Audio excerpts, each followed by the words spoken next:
യഥാർത്ഥത്തിൽ V D സതീശനെ ഈ ജമാഅത്തെ ഇസ്ലാമിയുടെ ചാനലായിട്ടുള്ള മീഡിയ വൺ നക്കി നക്കി കൊല്ലുകയായിരുന്നു എന്നാണ് എനിക്ക് സൂചിപ്പിക്കുക. ഈ ബിമല ബിനു വി ഡി സതീശന് വേണ്ടി നടത്തിയിട്ടുള്ള പ്രചരണം അത് വി ഡി സതീശന് വലിയ തിരിച്ചടിയായി മാറി എന്നുള്ളതാണ്. മൂന്നാമത്തെ കാര്യം, കേരളത്തിലെ മുതിർന്ന നേതാക്കന്മാരായിട്ടുള്ള A K Antony, V M Sudheeran, P J Kurien ഇതുപോലുള്ള ആളുകളെടുത്ത്. അപ്പോൾ ഇതാണ് കോൺഗ്രസിൻ്റെ മുഖ്യമന്ത്രിയെ തീരുമാനിക്കാൻ കോൺഗ്രസ്സിലുള്ള ഒരു നടപടിക്രമം. നമസ്കാരം. തെരഞ്ഞെടുപ്പ് ഫലം പുറത്തു വരാൻ ഇനി മണിക്കൂറുകൾ മാത്രം ബാക്കി നിൽക്കുമ്പോൾ മുഖ്യമന്ത്രി ആരാണ് എന്ന തരത്തിലുള്ള ചർച്ചകളൊക്കെ വീണ്ടും സജീവമായി നടക്കുകയാണ്. ഹൈക്കമാൻഡിൻ്റെ വിലക്കുണ്ടായിട്ട് പോലും സതീശന് അനുകൂലമായിട്ടുള്ള ഫ്ലെക്സ് ബോർഡുകളൊക്കെ ഇപ്പോഴും പല സ്ഥലങ്ങളിലും ഉയരുന്നുണ്ട്. മുസ്ലിം ലീഗ് സതീശൻ മുഖ്യമന്ത്രിയായി വരണമെന്നുള്ള വാദം ഉയർത്തുന്നതായി വാർത്തകൾ വരുന്നുണ്ട്. മുസ്ലിം ലീഗ് UDF-നെ സംബന്ധിച്ചിടത്തോളം അവരുടെ നട്ടെല്ല് തന്നെ മുസ്ലിം ലീഗാണ്, UDF-ൻ്റെ. അപ്പോൾ അങ്ങനെ വരുമ്പോൾ ലീഗിൻ്റെ ഈ വാദം, അതായത് സതീശൻ മുഖ്യമന്ത്രിയാകണം എന്നുള്ള വാദം, അത് സതീശന് ഗുണത്തേക്കാളേറെ ദോഷമണ്ഡലി ഉണ്ടാക്കുന്നത്. അതായത് കഴിഞ്ഞ ഒരാഴ്ചയ്ക്ക് മുമ്പ് വരെ സതീശൻ മുഖ്യമന്ത്രിയാവണമെന്നും അതാണ് ജനങ്ങളുടെ വികാരമെന്നും ഒക്കെയുള്ള പ്രചണ്ഡമായിട്ടുള്ള പ്രചരണങ്ങളാണ് നടന്നുകൊണ്ടിരുന്നത്. യഥാർത്ഥത്തിൽ ഒരു വിഭാഗം ദൃശ്യമാധ്യമങ്ങളും സാമൂഹിക മാധ്യമങ്ങളുടെ ഒരു വിഭാഗവും സതീശന് വേണ്ടി അതിശക്തമായി പോരാടിക്കൊണ്ടിരിക്കുന്നത് ആണ് നമ്മൾ കണ്ടുകൊണ്ടിരുന്നത്. എന്നാൽ കഴിഞ്ഞ ഒരാഴ്ച കാലത്തിനുള്ളിൽ നടന്ന ചില സംഭവങ്ങൾ സതീശനെ സംബന്ധിച്ചിടത്തോളം വെളുക്കാൻ തേച്ചത് പാണ്ടായി എന്നുള്ള നിലയിലാണ് ഇപ്പോൾ കാര്യങ്ങൾ ചെന്ന് എത്തി നിൽക്കുന്നത്. നമുക്കറിയാം, കേരളത്തിലെ പ്രബല ചാനലുകളായിട്ടുള്ള ഏഷ്യാനെറ്റ് പോലുള്ള ചാനലുകളൊക്കെ തന്നെ വി ഡി സതീശന് വേണ്ടി പച്ച പരസ്യമായി പ്രചരണം നടത്തിക്കൊണ്ടിരിക്കുകയാണ്. അവരുടെ അവതാരകർ സതീശന് വേണ്ടി പറയാൻ ചെറിയൊരു അവസരം കിട്ടിക്കഴിഞ്ഞാൽ വലിയ തോതിൽ വലിയ വായിൽ പറയുന്നത് നമ്മൾ കേട്ടു. അവരൊക്കെ നമ്മുടെ സുഹൃത്തുക്കളായതുകൊണ്ട് ഞാൻ പേരൊന്നും പറയുന്നില്ല. എന്നാൽ മാത്രമല്ല, സതീശന് വേണ്ടി ചർച്ചകൾ സംഘടിപ്പിക്കുക, ഇതൊക്കെ ഒരു മാധ്യമ സ്ഥാപനത്തിന് ചേർന്നതാണോ എന്ന് അവർ ചിന്തിക്കണം എന്ന് എനിക്ക് സൂചിപ്പിക്കുക. ഒരു 4 പേരെ വിളിച്ചിരുത്തുക, ആ 4 പേരിൽ 3 പേരും സതീശന് വേണ്ടി ഇരിക്കുക, അവതാരകരും സതീശന് വേണ്ടി ഇരിക്കുക, ഒരാൾ മാത്രം എതിരായിട്ടിരുത്തുക. അപ്പോൾ ആ നിലയിലൊക്കെ വളരെ മ്ലേച്ഛമായ രീതിയിലുള്ള ചർച്ചകൾ ഇവിടുത്തെ മാധ്യമങ്ങൾ നടത്തിക്കൊണ്ടിരിക്കുകയായിരുന്നു. അതിൽ ഏറ്റവും പ്രധാനമായി മുന്നിൽ നിന്നത് നിർഭാഗ്യവശാൽ ഏഷ്യാനെറ്റ് എന്ന് പറഞ്ഞൊരു ചാനലാണ് എന്നുള്ളത് പറയാതിരിക്കാൻ വയ്യ. ഇതിനകത്തെ അവതാരകരൊക്കെ നമ്മുടെ സുഹൃത്തുക്കളായതുകൊണ്ട് പേരുകളൊന്നും പറയുന്നില്ല. അപ്പോൾ അങ്ങനെ സതീശന് വളരെ അനുകൂലമായിട്ടുള്ളൊരു സാഹചര്യമാണെന്നും സതീശനാണ് മുഖ്യമന്ത്രിയാകാൻ പോകുക എന്നൊക്കെ പറഞ്ഞിട്ടുള്ള വലിയ പ്രചണ്ഡമായിട്ടുള്ള പ്രചരണം നടക്കുന്നതിനിടയിൽ നടന്ന ചില സംഭവ വികാസങ്ങൾ, അത് ഈ മുസ്ലിം ലീഗിൻ്റെ മാത്രമാണ് എന്ന് ഞാൻ പറയുന്നില്ല. ചില സംഭവ വികാസങ്ങൾ യഥാർത്ഥത്തിൽ മുഖ്യമന്ത്രി എന്നുള്ള നിലയിൽ സതീശനുമായി ബന്ധപ്പെട്ട് നടന്ന ചർച്ചകളുടെ മുഖത്തേറ്റ ഒരു വലിയ അടിയായിരുന്നു എന്നാണ് എനിക്ക് സൂചിപ്പിക്കുന്നത്. അതിൽ പ്രധാനമായും 3 കാര്യങ്ങളാണ് ഇപ്പോൾ എൻ്റെ മുമ്പിൽ വന്നിട്ടുള്ളത്. അതിലൊന്ന് എന്ന് പറയുന്നത്, ജമാഅത്തെ ഇസ്ലാമിയുടെ ചാനലായിട്ടുള്ള മീഡിയ വൺ എന്ന് പറഞ്ഞ ചാനൽ കഴിഞ്ഞ ഒരു 3-4 ആഴ്ചക്കാലമായി വി ഡി സതീശനെ മുഖ്യമന്ത്രിയാക്കാൻ എന്ന് പറഞ്ഞ് നടത്തിക്കൊണ്ടിരുന്ന പ്രചരണം വി ഡി സതീശന് വലിയ ഒരു തിരിച്ചടിയാണ് ഉണ്ടാക്കിയത് എന്ന് വി ഡി സതീശൻ ഇനിയെങ്കിലും മനസ്സിലാക്കണം എന്നാണ് എനിക്ക് സൂചിപ്പിക്കുന്നത്. നമുക്കറിയാം, എനിക്ക് തോന്നുന്ന ഇലക്ഷൻ പ്രഖ്യാപിക്കുന്നതിന് മുമ്പാണെന്നാണ് എൻ്റെ ഓർമ്മ, ഈ മീഡിയ വൺ എന്ന് പറഞ്ഞ ചാനലിൽ ഇരുന്നു കൊണ്ട് മുസ്ലിം ലീഗ് നേതാവായിട്ടുള്ള KM ഷാജി, നിഷാദ് റാവുത്തർ എന്ന് പറഞ്ഞിട്ടുള്ള അവതാരകൻ്റെ അടുത്ത് മുസ്ലിം ലീഗിന് താല്പര്യം വി ഡി സതീശനാണെന്നും വി ഡി സതീശൻ വലിയ പോരാളിയാണെന്നും വി ഡി സതീശൻ രാഹുൽ ഗാന്ധിയുടെ ഒരു ചെറിയ മിനിയേച്ചർ ഫോമാണെന്നും ഏതാണ്ട് 1.5 മാസങ്ങൾക്ക് മുമ്പ് പറഞ്ഞ സംഭവം. അപ്പോൾ അവിടെ മുതലാണ് അതിൻ്റെ തുടക്കം. അപ്പോൾ അന്ന് KM ഷാജി അത് പറഞ്ഞെങ്കിലും മുസ്ലിം ലീഗിൽ വേറെ ആരും അതിനെ പിന്തുണയ്ക്കാൻ വേണ്ടിയിട്ട് വന്നില്ല. അപ്പം അന്ന് മുതൽ മീഡിയ വൺ ഈ വി ഡി സതീശനെ മുഖ്യമന്ത്രിയാക്കാൻ വേണ്ടി നിരന്തരമായി നടത്തിക്കൊണ്ടിരുന്ന ഒരു പ്രചരണം ആണ് യഥാർത്ഥത്തിൽ മുഖ്യമന്ത്രിയാവാനുള്ള വി ഡി സതീശൻ്റെ ശ്രമങ്ങൾക്കേറ്റ ഏറ്റവും വലിയ ഒരു തിരിച്ചടി എന്നാണ് എനിക്ക് സൂചിപ്പിക്കാൻ. അതായത് യഥാർത്ഥത്തിൽ വി ഡി സതീശനെ ഈ ജമാഅത്തെ ഇസ്ലാമിയുടെ ചാനലായിട്ടുള്ള മീഡിയ വൺ നക്കി നക്കി കൊല്ലുകയായിരുന്നു എന്നാണ് എനിക്ക് സൂചിപ്പിക്കാം. പക്ഷേ ഇവിടെ മറ്റൊരു വിഷയം എന്ന് പറഞ്ഞാൽ വെള്ളാപ്പള്ളി നടേശൻ പറഞ്ഞ ഒരു കാര്യം, UDF അധികാരത്തിൽ വന്നാൽ ഭരണം നിയന്ത്രിക്കുന്നത് മുസ്ലിം ലീഗ് ആയിരിക്കുമെന്നുള്ള ഒരു ആരോപണമൊക്കെ അദ്ദേഹം ഉന്നയിച്ചിരുന്നു. ഇപ്പോൾ VD സതീശൻ മുഖ്യമന്ത്രി ആയാൽ വെള്ളാപ്പള്ളി നടേശൻ്റെ ആ വാദത്തെ ശരിവെക്കുന്നതായിരിക്കില്ലേ? അല്ല, ഞാൻ അതിലേക്ക് വരുന്നതിന് മുമ്പേ ഈ VD സതീശന് തിരിച്ചടിയേറ്റതിൽ ഒരു കാരണം മാത്രമേ ഞാൻ പറഞ്ഞു. രണ്ടാമത്തെ ഒരു കാരണം എന്ന് പറയുന്നത്, നമുക്കറിയാം VD സതീശൻ വലിയ തോതിൽ PR വർക്ക് നടത്തുന്നുണ്ടെന്നുള്ളത് വളരെ വ്യക്തമായിരുന്നു. VD സതീശൻ PR വർക്ക് നടത്തുന്നത് സാമൂഹ്യ മാധ്യമങ്ങളുടെ ഇടയിലേക്കും ആയിരുന്നു എന്നുള്ളതും വ്യക്തമായിരുന്നു. ആ PR വർക്ക് നടത്താൻ വേണ്ടി VD സതീശൻ ഏർപ്പെടുത്തിയിട്ടുള്ള ഒരു അഭിഭാഷകയായിട്ടുള്ള ഒരു വനിത, അവരുടെ പേര് വിമല ബിനു എന്നാണ്. ഒരു ഹൈക്കോടതി കേന്ദ്രീകരിച്ച് പ്രവർത്തിക്കുന്ന ഒരു സാമാന്യം ഭേദപ്പെട്ട പ്രാക്ടീസുള്ള ഒരു അഭിഭാഷകയാണ് വിമല ബിനു. ഈ വിമല ബിനു VD സതീശന് വേണ്ടി നടത്തിയിട്ടുള്ള പ്രചരണം, അത് VD സതീശന് വലിയ തിരിച്ചടിയായി മാറി എന്നുള്ളതാണ്. കാരണം ഇവർ പച്ച പരസ്യമായി VD സതീശന് വേണ്ടി VDS എന്നും പറഞ്ഞിട്ട് അവർ പ്രചരണം നടത്തി. ആ പ്രചരണം നടത്തുന്ന അവർക്ക് സംഘപരിവാറിൻ്റെ ഒരു മുഖമായി കേരളത്തിൽ അറിയപ്പെടുന്നു എന്ന ആരോപണമുള്ള കർമ്മ ന്യൂസിൻ്റെ എന്തോ ചുമതലക്കാരിയായിരുന്നു അവർ. അതുപോലെ തന്നെ മുസ്ലിം തീവ്രവാദ സംഘടനകളെ എന്തോ ഒരു സെറ്റുകാരുണ്ട്, അവരുടെ അഭിഭാഷകയായിരുന്നു ഇവർ എന്നുള്ളതൊക്കെ ഇപ്പോൾ പുറത്തു വന്നിരിക്കും. ആ പുറത്തെല്ലാം വന്നതിന് ശേഷവും അവർ VD സതീശൻ്റെ ഈ ഒരു ഇംഗ്ലീഷ് സ്ട്രാറ്റജിസ്റ്റായിട്ട് അവർ തുടരുകയാണ്. അവർ പച്ചപ്പരസ്യമായ ഒരു ദൃശ്യമാധ്യമത്തിൽ വന്നിട്ട് കെ സുധാകരനും KC വേണുഗോപാലും VDക്കെതിരായി പ്രചരണം നടത്തുകയാണെന്നുള്ള നിലയിൽ പരസ്യമായിട്ട് അവർ പറഞ്ഞിരിക്കുന്നു. അപ്പോൾ അവരുമായിട്ടുള്ള VD സതീശൻ്റെ ഇടപെടൽ, അവരെല്ലാ സ്ഥലങ്ങളിലും പോയി VD സതീശൻ്റെ ആളാണെന്നും പറഞ്ഞ് നടത്തിയിട്ടുള്ള പ്രചരണം, അവർ VD സതീശന് വേണ്ടി സാമൂഹ്യ മാധ്യമങ്ങളിൽ നടത്തിയിട്ടുള്ള പ്രചരണം, ഇതെല്ലാം VD സതീശന് വലിയ തിരിച്ചടിയായി മാറിയിരിക്കുന്നു എന്നുള്ളതാണ് രണ്ടാമത്തെ കാര്യം. മൂന്നാമത്തെ ഒരു പ്രധാനപ്പെട്ട പ്രശ്നമാണ് മുസ്ലിം ലീഗ് അനവസരത്തിൽ VD സതീശന് അനുകൂലമായിട്ടുള്ള എടുത്തിട്ടുള്ള ചില നീക്കങ്ങൾ. അതും VD സതീശന് വലിയ തോതിൽ തിരിച്ചടിയായി മാറിയിരിക്കുകയാണ്. നമുക്ക് കേരളത്തിൽ അറിയാവുന്നൊരു കാര്യം എന്താ? അറിയാവുന്നൊരു കാര്യം എന്ന് പറയുന്നത്, UDFിലെ ഏറ്റവും പ്രബല കക്ഷി കോൺഗ്രസ്സാണ്.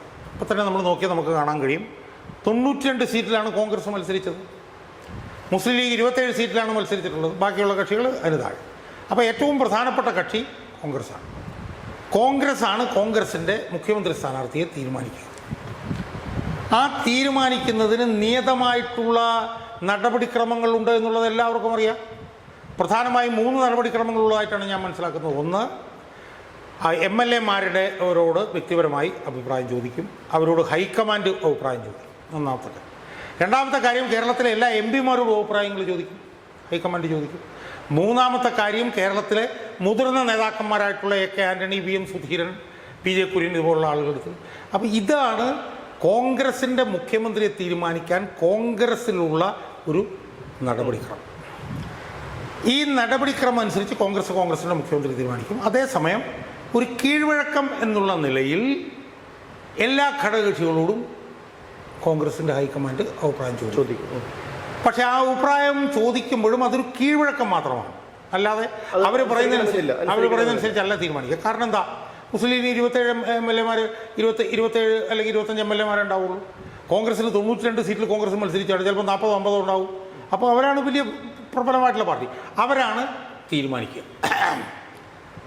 അപ്പം അങ്ങനെയുള്ള ഒരു തീരുമാനത്തിലേക്ക് അവർ എത്തിയിട്ടില്ല.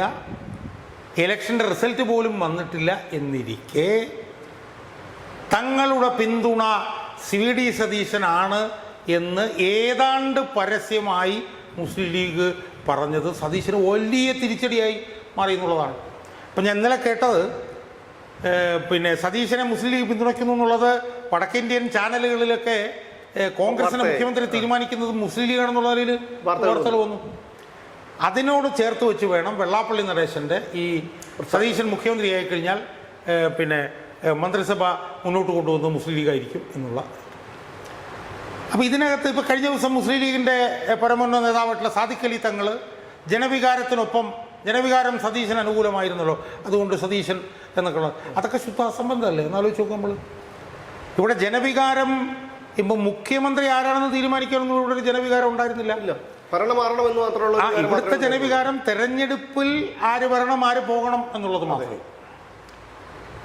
അപ്പം അതുകൊണ്ട് ജനവികാരം സതീശന് അനുകൂലമാണ് എന്ന് പറയുന്നതിനകത്ത് യാതൊരു യുക്തിയില്ല. ജനവികാരം UDF അനുകൂലമായിരുന്നു എന്ന് പറയും. അപ്പം മൂന്നാമതായി മുസ്ലിം ലീഗ് ഇതിനകത്ത് കാണിച്ച ഒരു അമിതാവേശം സതീശന് വലിയ തിരിച്ചടിയായി. ഇപ്പം ജനവികാരത്തെക്കുറിച്ച് നമ്മൾ പറയുമ്പോൾ നമ്മളൊരു കാര്യം കൂടെ ഒന്ന് ശ്രദ്ധിക്കുന്നത് നന്നായി. ഇപ്പം മുസ്ലിം ലീഗിനകത്തുള്ള ഏറ്റവും പ്രായം ചെന്ന നേതാവ് കുഞ്ഞാലിക്കുട്ടിയാണ്. അതെ, കുഞ്ഞാലിക്കുട്ടിക്ക് ഇപ്പോൾ 75 വയസ്സ് കഴിഞ്ഞു. ഞാൻ കഴിഞ്ഞ ദിവസം വിക്കിപീഡിയയിൽ നോക്കുമ്പോൾ കുഞ്ഞാലിക്കുട്ടി ആദ്യം മന്ത്രിയായത് 90കളുടെ തുടക്കത്തിലെ മറ്റാണ്. അപ്പം 3-4 പ്രാവശ്യം മന്ത്രിയായിട്ടുണ്ട്. അയാൾക്ക് 75 വയസ്സും കഴിഞ്ഞിട്ടുണ്ട്. ഇനി മുസ്ലിം ലീഗിനകത്തുള്ള വികാരവും ജനങ്ങളുടെ വികാരവും യഥാർത്ഥത്തിൽ കുഞ്ഞാലിക്കുട്ടിക്കെതിരും KM ഷാജിക്ക് അനുകൂലവുമാണ്. അതെ, ഇപ്പോൾ മുസ്ലിം ലീഗിൽ തന്നെ പ്രബല ബഹുഭൂരിപക്ഷ അണികളും KM ഷാജിക്ക് അനുകൂലമാണ്. പക്ഷേ അത് KM ഷാജിക്ക് അനുകൂലമാണെങ്കിലും മുസ്ലിം ലീഗിനകത്ത് KM ഷാജിക്ക് എന്തെങ്കിലും പ്രാധാന്യമുണ്ടോ? ഒരിക്കലുമില്ല. പ്രാധാന്യമുള്ളത് മുഴുവൻ കുഞ്ഞാലിക്കുട്ടിക്കല്ല. മനസ്സിലായില്ലേ? അപ്പം മുസ്ലിം ലീഗിനകത്ത് ഇവരണികളുടെ വികാരമോ ജനവികാരമോ ഒന്നും ഇവർ നോക്കുന്നില്ല. അതേസമയം മുഖ്യമന്ത്രി സ്ഥാനാർത്ഥിയായിട്ട് സതീശൻ. അപ്പോൾ ഇത് ഉണ്ടാക്കിയിട്ടുള്ള വലിയൊരു ഒരു തിരിച്ചടിയുണ്ട്, നമ്മൾ കാണാതിരിക്കരുത്. കാരണം നമ്മൾ നേരത്തെ ചർച്ച ചെയ്തതുപോലെ കേരളത്തിൽ വർഗീയത വലിയ തോതിൽ വളർന്നുകൊണ്ടിരിക്കുകയാണ്. ആ വളർന്നുകൊണ്ടിരിക്കുന്ന സാഹചര്യത്തിൽ മുസ്ലിം ന്യൂനപക്ഷത്തിൻ്റെ താല്പര്യമുള്ള ഒരാൾ മുഖ്യമന്ത്രിയും കൂടെ ആകുന്നു എന്ന് പറഞ്ഞാൽ അത് കേരളത്തിൽ വലിയ തോതിലുള്ള വർഗീയമായിട്ടുള്ള വിഷയങ്ങൾക്ക് കാരണമാകും. അപ്പം ഇതിൻ്റെ പശ്ചാത്തലത്തിൽ വേണം നമ്മൾ വെള്ളാപ്പള്ളിയുടെ പൊതുവിലുള്ള അഭിപ്രായങ്ങളോടെല്ലാം വിയോജിപ്പ് പ്രഖ്യാപിക്കുമ്പോൾ പോലും വെള്ളാപ്പള്ളി ഇപ്പോൾ പറഞ്ഞ കാര്യങ്ങളിൽ ചില വസ്തുതകളിൽ എന്ന് നമുക്ക് വേണമെങ്കിൽ തോന്നാം. തീർച്ചയായിട്ടും അതുണ്ട്. അപ്പോൾ ഈ നിലയിൽ നമ്മൾ നോക്കുമ്പോൾ മുഖ്യമന്ത്രി സ്ഥാനത്തേക്കുള്ള VD സതീശൻ്റെ ഈ മുന്നോട്ട് പോക്കിൽ 3 പ്രധാനപ്പെട്ട കാരണങ്ങൾ VD സതീശന് എതിരായിട്ട് വന്ന് നമുക്ക് കാണാൻ കഴിയും. അപ്പോൾ അതിൻ്റെയൊക്കെ പശ്ചാത്തലത്തിൽ VD സതീശന് മുഖ്യമന്ത്രിയാവാനുള്ള സാധ്യത വളരെ വളരെ കുറഞ്ഞു എന്നാണ് ഇപ്പോൾ നമുക്ക് മനസ്സിലാക്കാനുള്ളത്. ഇപ്പോൾ KC വേണുഗോപാൽ ഇങ്ങോട്ട് വരുന്നില്ല എന്ന് പറയുമ്പോൾ തന്നെ KC വേണുഗോപാലിൻ്റെ കൂടെ നിൽക്കുന്ന MLA മാർ രമേശ് ചെന്നിത്തല പിന്തുണയ്ക്കാനാണ് സാധ്യത. അതെ, രമേശ് ചെന്നിത്തലയുടെ കൂടെയും സീസബിൾ ആയിട്ടുള്ള MLA മാർ ജയിച്ചു വരാനുള്ള സാധ്യതയുണ്ട്. അല്ല, അത് മാത്രമല്ല ഈ VD സതീശനെ സംബന്ധിച്ചിടത്തോളം പാർട്ടിക്കുള്ളിൽ തന്നെ വലിയൊരു എതിരഭിപ്രായം ഉണ്ട്. അദ്ദേഹത്തിനോടൊപ്പം ചേർന്ന് നിൽക്കുന്ന കുറേ ആൾക്കാർ അദ്ദേഹത്തിന് വേണ്ടി നിൽക്കുന്നു എന്നുള്ളതല്ലാതെ വലിയ വിഭാഗവും VD സതീശനെതിരാണ്. എന്ന് മാത്രമല്ല ഇനി സതീശനെ മുഖ്യമന്ത്രിയാക്കാൻ തന്നെ അങ്ങനെ ഒരു തീരുമാനത്തിലായിരുന്നു, രഹസ്യ ഒരു തീരുമാനം ഉണ്ടായിരുന്നെങ്കിൽ പോലും ഹൈക്കമാൻഡ് ഇനി അതിന് അനുവദിക്കുമായിരുന്നു. കാരണം വെള്ളാപ്പള്ളി നടേശൻ്റെ പ്രസ്താവന ശരിയാണ് എന്നുള്ള തരത്തിലേക്ക് കാര്യങ്ങൾ എത്തും എന്നുള്ളത് കൊണ്ട് അതിനുള്ള സാധ്യത വളരെ വിരളമാണ്. അല്ല, അതുകൊണ്ട് നമ്മൾ കേരളത്തിൽ കാണേണ്ടതെന്ന് വെച്ചാൽ കേരളത്തിൽ എന്തൊക്കെ പറഞ്ഞാലും മുസ്ലിം എന്ന് പറഞ്ഞ് 29-30%, 70% ക്രിസ്ത്യാനികളും ഹിന്ദുക്കളും കൂടെ ചേർന്നിട്ടുള്ളതാണ്. മനസ്സിലായി? അപ്പോൾ കേരളത്തിലെ മുഖ്യമന്ത്രി എന്ന് പറയുന്നത് ഈ 30%-ൻ്റെ പ്രതിനിധിയാവാൻ ഒരിക്കലും കഴിയില്ല. കേരളത്തിലെ മുഖ്യമന്ത്രി എന്ന് പറഞ്ഞാൽ 100% ആളുകളെയും പ്രതിനിധീകരിക്കുന്നവരാണ് കേരളത്തിലെ മുഖ്യമന്ത്രി. അപ്പോൾ കേരളത്തിലെ മുഖ്യമന്ത്രി എന്ന് പറഞ്ഞാൽ 30% മുസ്ലിങ്ങളെയും 15% ക്രിസ്ത്യാനികളെയും ബാക്കി 40-45% ഹിന്ദുക്കളെയും കൂടി പ്രതികരിക്കുന്ന ആളായിരിക്കണം കേരളത്തിലെ മുഖ്യമന്ത്രി. മനസ്സിലായി? അപ്പോൾ ആ സാഹചര്യത്തിൽ സതീശൻ്റെ സാധ്യത വളരെ വളരെ കുറഞ്ഞിരിക്കുന്നു. സതീശൻ്റെ കൂടെ നിൽക്കുന്ന MLA-മാരുടെ എണ്ണവും വളരെ കുറവാണ് എന്നാണ് നമുക്ക് മനസ്സിലാക്കാൻ കഴിയും. സതീശൻ്റെ കൂടെ MP-മാരോ അല്ലെങ്കിൽ മുതിർന്ന നേതാക്കന്മാരോ ആരും ഉള്ളതായിട്ട് നമുക്ക് തോന്നുന്നു. എന്തായാലും സതീശൻ്റെ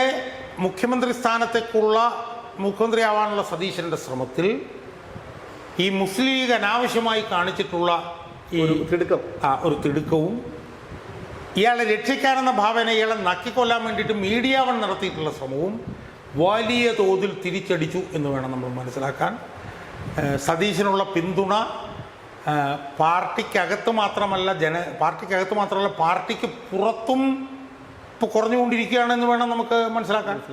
കാരണം മാധ്യമങ്ങൾക്ക് പോലും സതീശനെ പിന്തുണയ്ക്കാൻ പാടില്ലാത്ത നിലയിലേക്ക് കാര്യങ്ങൾ കൊണ്ടെത്തിയിരിക്കുന്നു. വിമല ബിനുവിൻ്റെ വിഷയവും ഇതെല്ലാം കൊണ്ടെത്തിയിരിക്കുന്നു. മനസ്സിലായി? പിന്നെ സതീശൻ മുഖ്യമന്ത്രിയാകാൻ പോകുന്നു എന്നുള്ള പ്രചണ്ഡമായിട്ടുള്ള പ്രചരണം ഒരേ ഒരു മാധ്യമം മാത്രമാണ്, മീഡിയ വൺ മാത്രമാണ് ഇപ്പോൾ നടത്തിക്കൊണ്ടിരിക്കുന്നത്.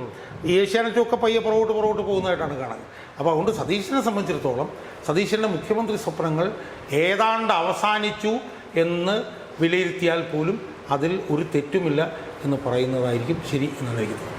മുഖ്യമന്ത്രിയാകാൻ തനിക്കൊരിക്കലും യോഗ്യതയില്ല എന്ന് പ്രതിപക്ഷ നേതാവിൻ്റെ സ്ഥാനത്തിരുന്നു കൊണ്ട് കഴിഞ്ഞ 5 വർഷങ്ങളായി വി.ഡി. സതീശൻ തെളിയിച്ചിട്ടുള്ളതാണ്. അതുമാത്രമല്ല, തെരഞ്ഞെടുപ്പിന് മുമ്പ് തന്നെ സതീശനെ മുഖ്യമന്ത്രിയാക്കണം എന്നുള്ള തരത്തിലുള്ള വളരെ വ്യാപകമായിട്ടുള്ള പ്രചരണങ്ങൾ നടക്കുമ്പോൾ ആ പ്രചരണത്തിൻ്റെ പിന്നിൽ കൃത്യമായിട്ടുള്ള അജണ്ടയും പണമൊഴുക്കും ഉണ്ടായിരുന്നു എന്നുള്ള കാര്യവും കേരളത്തിലെ ജനങ്ങൾക്ക് മനസ്സിലായി കഴിഞ്ഞു. ജനങ്ങൾ പിണറായി വിജയൻ്റെ ഭരണമാറ്റമാണ് ആഗ്രഹിക്കുന്നത്.